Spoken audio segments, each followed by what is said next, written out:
नमस्कार दोस्तों, मैं हूं दीपक सिंह, दैनिक समाचार से। डोडा में आतंकवादियों के साथ मुठभेड़ में एक सेना के कप्तान समेत 4 जवान शहीद हो गए हैं। इससे पहले भी इसी तरह का माहौल जो था वो देखने को मिला था। धीरे धीरे माहौल खराब किया जा रहा है, शांति को भंग करने का प्रयास किया जा रहा है। इससे पहले जिला कठुआ के बिलावर के मछेड़ी में एक आतंकी घटना हुई थी जिसमें 5 जवान शहीद हो गए थे। लोगों ने तब भी गुस्सा जाहिर किया था और एक बार फिर से डोडा में जो आतंकी घटना हुई है उसमें 4 जवान शहीद हो गए हैं। इस खबर को विस्तार से आपको बताएंगे। हमारे साथ हमारे सीनियर डिप्टी न्यूज एडिटर है गोविंद चौहान जी। गोविंद जी। जी दीपक जी। अच्छा, मैं जानना चाह रहा हूँ डोडा इनकाउंटर की अपडेट, क्या अपडेट है, कैसे ये इनकाउंटर शुरू हुआ? देखिए, कल रात को डोडा में एक जगह पड़ती है देसा देसा देसा में एक मुठभेड़ हुई है। एक इनकाउंटर हुआ है जिसमें सेना के 4 जवान शहीद हुए हैं, जिसमें एक कैप्टन भी शामिल जी। मैं आपको बताता चलूं कि इनमें अभी हमें इनकी पहचान, हमारे पास तो पहचान आ गई है, लेकिन मुझे लगता है कि अभी हमें इनकी पहचान उजागर नहीं करनी चाहिए, डिस्क्लोज नहीं करनी चाहिए। लेकिन फिर भी मैं बता देता हूँ आपको इस बारे में। जी। जो कप्तान है, कैप्टन है, वो दार्जिलिंग के रहने वाले हैं। एक नायक है, वो रहने वाले हैं आंध्र प्रदेश के। जी। एक जवान राजस्थान का, दूसरा भी जवान, मैं 2 राजस्थान के, एक आंध्रा का, एक दार्जिलिंग का रहने वाले। जी। क्या होता है कि देखिए, जब कोई मुठभेड़ होती है तो हम पत्रकारों को इस चीज से बचना चाहिए कि जब तक अधिकारिक तौर पर शहीदों की पुष्टि नहीं की जाती, हमें उनके नाम नहीं उजागर करने चाहिए। जी। क्योंकि सेना और सुरक्षा बल अपने ऑपरेशन में लगे होते हैं। तो पहचान होने से उनके परिजनों में आप समझ सकते हैं, जिनका एक बच्चा शहीद हुआ होगा उनका क्या हाल होगा। जी। तो हमें पहचान अभी उजागर इसलिए नहीं मैं करता, हालांकि हमारे पास पहचान पूरी आ गई है, उनके नाम सब कुछ आ गया है। जी। लेकिन हमें नहीं बताना चाहिए। इस मुठभेड़ में अभी तक अगर मैं आपको कहूँ तो एक कप्तान समेत सेना के 4 जवान शहीद हुए। कुछ जगहों पे खबरें चल रही थी कि एक पुलिसकर्मी भी शामिल है, लेकिन ऐसा कुछ अभी तक अधिकारी के तौर पर पुष्टि नहीं की गई है। कप्तान समेत 4 शहीद हुए हैं। देसा में इनको ऑपरेशन जारी नहीं, है। ये उसी तरह जिस तरह से पहले सूचनाएं आ रही हैं कि संदिग्ध देखे गए, उसके बाद फिर सर्च ऑपरेशन और उसी तरह से मुठभेड़ शुरू हुई कि मुठभेड़ डायरेक्ट शुरू हो गई थी आतंकवादियों, या आतंकवादियों ने घात लगाकर हमला किया है? देखिए, मैं थोड़ा सा आपको इस बारे में विस्तार से समझाता हूँ। जी। डोडा में पिछले दिनों आपने देखा आतंकियों को मार गिराया गया था। आतंकियों का ग्रुप सक्रिय है डोडा जिले में, वो कभी उस तरफ जाता है, कभी उस तरफ जाता है। जी। अभी तक अगर हम बात करें तो 11 जून को पहली बार आतंकियों के साथ टकराव हुआ था, आतंकियों के साथ मुकाबला। जी। पहली घटना आतंकवाद की 11 जून को हुई।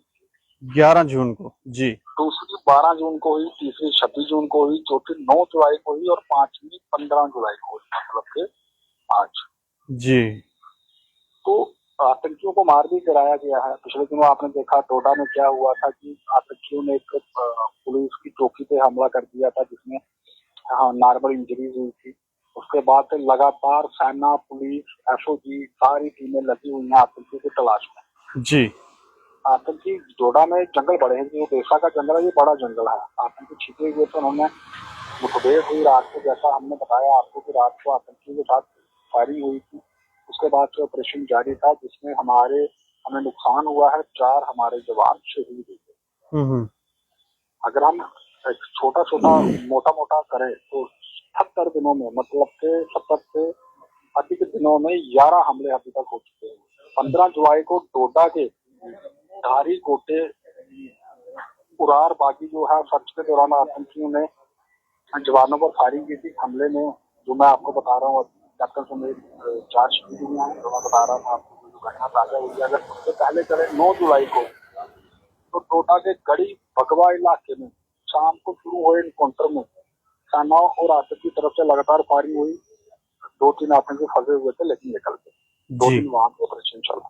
8 जुलाई को कठुआ में आतंकियों ने सेना के बाहर पर घात लगाकर हमला किया, जिसमें 5 जवान शहीद हो गए थे, 5 घायल। जी। 7 जुलाई को रजौरी के मंजा कोट में सेना के कैंप के पास आतंकी हमला हुआ था। जवानों ने हमले को नाकाम कर दिया था, एक जवान घायल हुआ। जी। 26 जून को डोडा के गंदोह में सुरक्षा बलों ने 3 आतंकी को मार गिराया था, जैसा मैं आपको जिक्र कर रहा था। 12 जून को गंदोह में सच टीम पर हमला हुआ था, जिसमें एक पुलिसकर्मी घायल हुआ था। 11 जून को डोडा के छत्रगला चेक पॉइंट पर हमले में एक एसपी और 5 जवान घायल हुए थे। 11 जून को ही कठुआ के हीरानगर जो कोटा का एक इलाका पड़ता था, सादा सोल गांव, वहां पे 2 आतंकियों को मार गिराया गया था। सीआरपीएफ का कांस्टेबल शहीद हुआ था। उससे पहले जो बड़ा हमला हुआ था रियासी के कब्बा इलाके में शिवपुरी की जो कटरा बक्स जा रही थी, उससे आतंकियों ने फायरिंग की थी, हमला किया था। ऐसे बस खाई में गिर गए थे, 9 श्रद्धालुओं की मौत हुई थी जी। इसके अगर थोड़ा सा पीछे चले, मई माह में चले, तो 4 मई को एक हमला हुआ था, पुंछ में हमला हुआ था। एयरफोर्स के जवानों के काफिले पर आतंकी हमला हुआ था, जिसमें एयरफोर्स के अफसर समेत अफसर शहीद हुआ था, जिसमें एक एयरफोर्स के अफसर शहीद हुए थे, 5 जवान घायल हुए थे जी। अप्रैल माह में उधमपुर के गांव में आतंकी ने गोलीबारी की थी। इस हमले में बीडीसी विलेज डिफेंस गार्ड घायल हुआ था जी। अस्पताल में इलाज के दौरान उनकी मृत्यु हो या नहीं। देखिए, अभी वो घना जंगल है, जंगल में ऑपरेशन जारी है। अभी तक किसी आतंकी के मारे जाने की बाहर बात नहीं आई है। मुठभेड़ चल रही है कि सर्च चल रहा है? अभी देखिए, आतंकी जब जंगल में छुपे होते हैं ना, तो सर्च भी चलती है। अगर शक शुबा होता है तो फायरिंग भी चलती है जी, क्योंकि जंगल में ही आतंकी हैं। अगर मान लीजिए पेड़ों के पीछे कोई हलचल होती है तो जवान तो फायरिंग करेंगे। तो ये मामला भी चल रहा है। अभी जो मेरे पास सूचना है जी कि 2 जवानों, शहीद जवानों के शवों को बरामद कर लिया गया। जवानों के शवों को बरामद किया गया। बाकी अभी ऑपरेशन जारी है, 2 मौके पे ही हैं। लेकिन क्या है कि जब ऑपरेशन चल रहा है तो सारी टीमें वहां पे लगी होती है। इस समय टारगेट है कि पूरे प्लान के साथ सुरक्षा बल जो हमारे हैं, जो सचेत रहते हैं आतंकियों को मार के रखने, तो बड़े एहतियात बरत कर आगे कदम बढ़ाते हैं जी। चलिए, शुक्रिया हमें जानकारी देने के लिए। तो ये देखें, अभी भी डोडा में सर्च ऑपरेशन और फायरिंग जारी है, लेकिन इस घटनाक्रम में 4 जवान शहीद हो गए। एक सेना का कप्तान, उसके समेत 4 जवान शहीद हो गए हैं। इस खबर के ऊपर आप प्रतिक्रिया भी रखें और देखते रहें दैनिक समाचार। मुझे और मेरे सहयोगी अरुण कुमार को दें इजाजत।